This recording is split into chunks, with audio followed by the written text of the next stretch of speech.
Ya, dalam upaya memperbaiki wajah kota dan memaksimalkan pendapatan asli daerah, pemerintah Kota Palembang akan melakukan penataan reklame yang tidak memiliki izin. Untuk sementara dari pendataan, ada sekitar 900 reklame yang tidak memiliki izin di Palembang.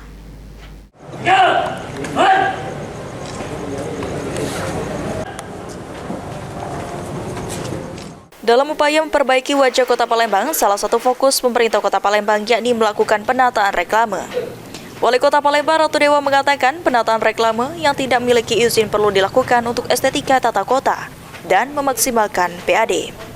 Sejauh ini, Sekda Kota Palembang sudah melakukan pendataan reklame di Kota Palembang yang kedepannya akan diberikan tanda jika reklame tersebut tidak memiliki izin. Berdasarkan laporan yang diterima Wali Kota Palembang, menyebutkan jika ada sekitar 900 reklame di Palembang yang tidak memiliki izin.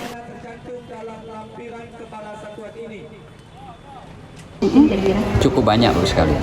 Jadi teman-teman cukup banyak. Saya sudah mendapatkan laporan hampir 900. Pak, itu kira-kira kalau dihitung totalan berapa total bisa kita merugi dari PAD gara-gara tidak ada izin itu? Kalau saya belum sampai ke sana. Itu gitu aja.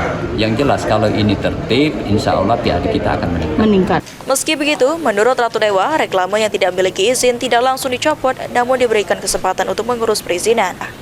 Namun jika tetap tidak mengurus perizinan, pihak Satpol PP maupun dinas terkait akan melakukan penertiban. Sandi Pratama, BAL TV.